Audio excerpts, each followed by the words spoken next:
Good morning all of you. आज हम आप लोगों को पढ़ा रहे हैं child health nursing. Child health nursing में आज हम आप लोगों को बताएंगे पूरक आहार, सप्लीमेंट्री और कॉम्प्लीमेंट्री फीडिंग के बारे में।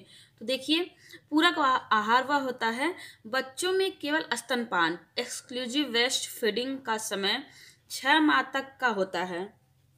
बच्चों में जो है स्तनपान का जो समय होता है, एक्सक्लूसिव ब्रेस्ट फीडिंग का जो समय होता है वह केवल 6 महीने तक का होता है, 6 माह तक का होता है। इस समय माँ का दूध बच्चे के लिए बहुत ही ज़रूरी होता है, संपूर्ण आहार होता है।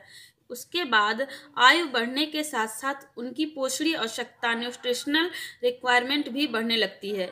इसलिए 6 माह बाद बच्चे को स्तनपान के अलावा पूरक आहार देना प्रारंभ करते हैं। बच्चे को केवल 6 माह तक ब्रेस्ट फीडिंग कराया जाता है। 6 माह के बाद उसको जो है संपूर्ण आहार देने की ज़रूरत पड़ती है। धीरे धीरे उसकी जो पोषणीय आवश्यकता होती है, न्यूट्रिशनल रिक्वायरमेंट होता है, वह बढ़ने लगती है। इसलिए उसको 6 माह के बाद संपूर्ण जो पूरक आहार होता है उसे देना शुरू कर देना चाहिए। दूध शिशु का प्रमुख आहार होता है। दूध जो है शिशु का प्रमुख जरूरी आहार होता है। दूध में आयरन एवं विटामिन डी की कमी रहती है और एस्कॉर्बिक एसिड भी बहुत कम मात्रा में होता है। शिशु जब 6 माह का हो जाता है, जब बच्चा दूध में जो है संपूर्ण आहार, दूध जो होता है बच्चों का संपूर्ण आहार होता है। इसमें आयरन और विटामिन डी की कमी होती है, एस्कॉर्बिक एसिड, विटामिन सी की भी कमी होती है।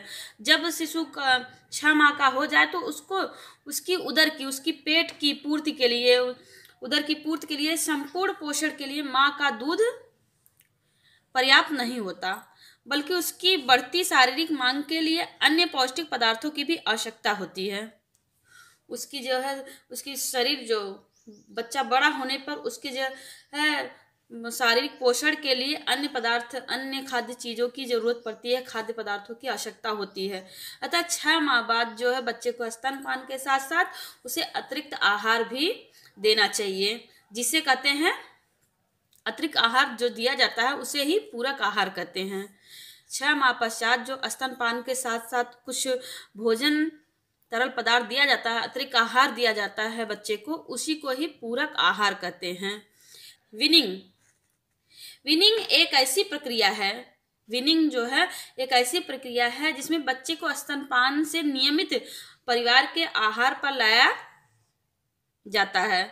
इस प्रक्रिया में शिशु का परिचय माँ के दूध के अलावा अन्य भोज्य पदार्थों से कराया जाता है। वीनिंग में जो शिशु को माँ के स्तनपान से के अलावा कुछ अन्य पूरक आहार जो दिया जाता है, शुरू किया जाता है, इसे जो है शिशु को कुछ अन्य पूरक पदार्थ खिलाया जाता है, भोज्य पदार्थ कराया जाता है। वीनिंग का तात्पर्य स्तनपान को बंद करना नहीं है, बल्कि स्तनपान के साथ साथ उसे अन्य पूरक आहार प्रारंभ शुरू कर देना चाहिए, अन्य पूरक आहार देना शुरू कर देना चाहिए, ताकि जो है बच्चे को पोषण से युक्त आवश्यकताओं की पूर्ति की जा सके, पोषणीय आवश्यकताओं की पूर्ति की जा सके। इसी को ही वीनिंग कहते हैं। वीनिंग से तात्पर्य है कि माँ के दूध के साथ साथ 6 माह के बाद माँ के दूध के साथ साथ बच्चे को अन्य भोज्य पदार्थ, तरल भोज्य पदार्थ साथ साथ देना शुरू कर देना ही वीनिंग कहलाता है। कि बच्चे को जो है स्तनपान बंद नहीं करना चाहिए, बल्कि स्तनपान के साथ साथ उसे अन्य पूरक पदार्थ भी देना शुरू करना चाहिए, जिससे उसको पोषणीय जो आवश्यकताएं हैं उसकी वह पूर्ति की जा सके, उसको मिल सके। देखिए, पूरक आहार की विशेषताएं, क्वालिटीज ऑफ सप्लीमेंट्री फूड। पूरक आहार की क्या विशेषताएं होती हैं, तो इसमें देखिए, बच्चों में वीनिंग 6 माह पश्चात प्रारंभ कर देनी चाहिए तथा स्तनपान निरंतर जारी रखना चाहिए। बच्चों में जो है 6 माह पश्चात वीनिंग शुरू कर देना चाहिए कि उसे बच्चे को स्तनपान के साथ साथ कुछ अन्य पूरक आहार भी देना शुरू कर देना चाहिए। प्रारंभ में पूरक आहार तरल लिक्विड से शुरू कर अर्ध ठोस सेमी सॉलिड तथा ठोस सॉलिड खाद्य पदार्थ के रूप में देना चाहिए।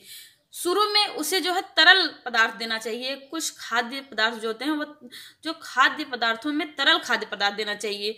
उसके बाद धीरे धीरे उसे अर्ध ठोस, हल्का ठोस, उसके बाद ठोस पदार्थ देना शुरू करना चाहिए। इस तरह से उसे भोज्य पदार्थ देना चाहिए। शुरू में थोड़ी थोड़ी मात्रा में देना चाहिए। तथा धीरे धीरे बच्चे की इच्छा अनुसार उसकी मात्रा बढ़ानी चाहिए।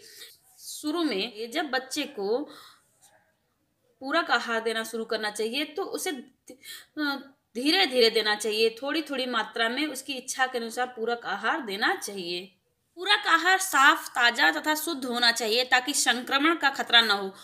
पूरक आहार जो देना चाहिए वह शुद्ध और ताजा होना चाहिए, फ्रेश होना चाहिए, ताकि उससे बच्चे को कोई इन्फेक्शन का खतरा ना हो सके। आसानी से उपलब्ध, सस्ता तथा आसानी से पकाया जाने वाला आहार देना चाहिए तथा एक बार में एक ही आहार प्रारंभ करना चाहिए। उसे आसानी से मिलने वाला, सस्ता, किफ़ायती और आसानी से जो है पकने वाला भोज्य पदार्थ देना चाहिए। एक बार में उस बच्चे को एक ही प्रकार का आहार देना चाहिए। नेक्स्ट, पूरक आहार ऐसा होना चाहिए जो कम मात्रा में अधिक ऊर्जा देने वाला हो तथा सभी प्रकार के पोषक तत्वों से भरपूर हो। बच्चे को जो पूरक आहार दिया जाता है वह कम मात्रा में, जो है हल्की मात्रा में अत्यधिक ऊर्जा देने वाला भोज्य पदार्थ हो, जिससे उसे पोषक तत्व भरपूर मात्रा में मिल सके। नेक्स्ट है, पूरक आहार बच्चे के परिवार की संस्कृति एवं परंपराओं के अनुसार होना चाहिए। जो पूरक आहार देना चाहिए वह बच्चे के परिवार की संस्कृति के अनुसार, उसकी परंपरा के अनुसार होना चाहिए। बच्चे के परिवार के लोग जो खाए हैं, जो उनकी परंपरा में चला आ रहा है, भोज्य पदार्थ खाया जा रहा है, उसी को उन्हें जो है बच्चे को देना चाहिए। पूरा आहार बच्चे की भूख लगने पर ही दिया जाना चाहिए तथा बच्चे पर खाने के लिए दबाव नहीं बनाना चाहिए। बच्चे को स्तनपान के साथ साथ उसे पूरक आहार जब दिया जाना चाहिए तो उसे उसकी भूख के अनुसार देना चाहिए और बच्चे के खाने पर कोई जोर जबरदस्ती या कोई किसी प्रकार का दबाव नहीं डालना चाहिए। नेक्स्ट है पूरक आहार के प्रकार, टाइप्स ऑफ सप्लीमेंट्री फूड। अध्ययन की दृष्टि से पूरक आहार की 3 वर्गों में बांटा, जो पूरक आहार को 3 वर्गों में बांटा गया है। तो देखिए कौन कौन से हैं। तरल पूरक आहार, लिक्विड सप्लीमेंट्री फूड। लिक्विड प्रकार का भोजन जो है बच्चे को, लिक्विड तरल पूरक आहार जो होता है लिक्विड सप्लीमेंट्री होती है, लिक्विड प्रकार का भोजन होता है, वो बच्चे को देना चाहिए। अर्ध ठोस पूरक आहार, अर्ध ठोस पूरक आहार वह होता है जिसमें बच्चे को अर्ध ठोस प्रकार के जैसे दाल, पतली खिचड़ी, दलिया, सरलैक, उबला हुआ आलू, ये सभी देना चाहिए। नेक्स्ट है ठोस पूरक आहार, सॉलिड सप्लीमेंट्री। सॉलिड सप्लीमेंट्री में 6 माह के बच्चे को जो है मसला हुआ ठोस जो है आहार देना चाहिए, जैसे उबले अंडे का पीला भाग वो देना चाहिए, उबली हुई सब्जियां देनी चाहिए, आलू उबला हुआ देना चाहिए, दूध में उसे रोटी मसल करके खिलाना चाहिए। ये सभी जो है पदार्थ ठोस पूरक आहार में आते हैं जिससे बच्चे को अत्यधिक पोषण मिल सके।